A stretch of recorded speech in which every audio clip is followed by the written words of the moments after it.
නිර්වාන් සරණයි. අද මේ වැඩසටහන ඉදිරිපත් කරන්නේ පොසොන් පොහොය දින ඓතිහාසික කංකසන්තර තිස්ස රජමහා විහාරයේ පැරණි බෝධිය ළඟ ඉඳන්. අද අපේ මාතෘකාව තමයි රාජ්‍ය දේපල සොරා කෑමේ විපාක. මොකද රාජ්‍ය දේපල තරඟට සොරා කෑවට මේක විපාකේ කවුරුත් දන්නේ නැහැ. විපාකයේ තමයි පළමුවෙන්ම ඔබ මරණින් පස්සේ ඔබ උපත ලබන්නේ මහා ජනතාව භාවිතා කරන පොදු වැසිකිළියේ പ്രേත ජීවියෙක් වෙලා. ඕක අවුරුදු ලක්ෂ ගාණක් ඔබට ඒ ජීවිතය ගත කරන්න සිද්ධ වෙනවා.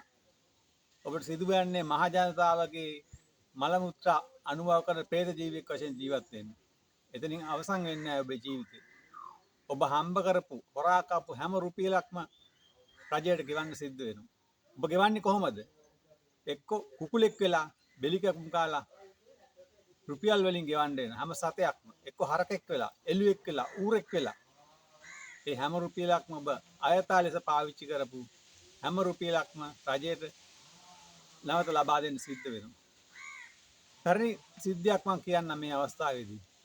මුගලන් මහරහතන් වහන්සේ වරක් අසල විහාරස්ථානයකට වැඩම කරලා වැසිකිළියට යනවා. මේ වැසිකිළියේ කට තුලින් එකපාරට പ്രേත ජීවියෙක් ඇවිල්ලා නැවත ඇතුළට යනවා. උන්වහන්සේ අහන කවුද මේ කියලා.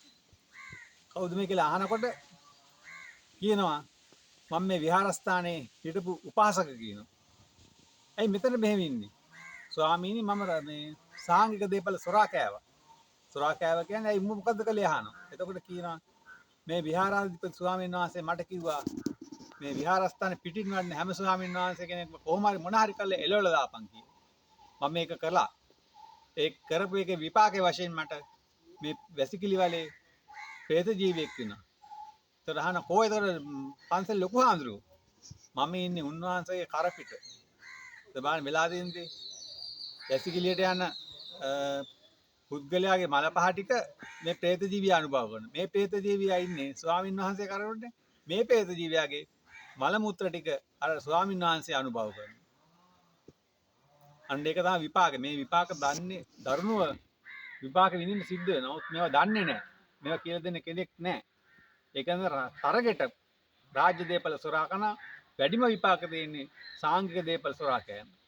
ඔබ සාංගික දේපල කියන්නේ අයුතු ලෙස පරිහරණය කරන කෙනෙක් නම් ඔබට ඒ විපාකයේ දරුණු විදියට ලැබෙනවා. ඊළඟට තමයි පොදු දේපල සොරා කෑම. ඔබ අයුතු ලෙස පාවිච්චි කරා නම් ඒ දේ අයුතු ලෙස භාවිතා කරන ඔබ වැටුප් ලැබමින් සේවයක් නොකර හිටාන ඒකත් විපාකයක්. ෆොටෝකොපියක් ගහගත්තා නම් මේ අයුතු ලෙස ටෙලිෆෝන් කෝල් ගන්නවා නම් ඒවත් මේවට තමයි රාජ්‍ය දේපල සොරා කෑමේ විපාක. මේ විපාකේ දැනගන්න ඔබට මේවා කියලා දෙන්න කෙනෙක් නැහැ.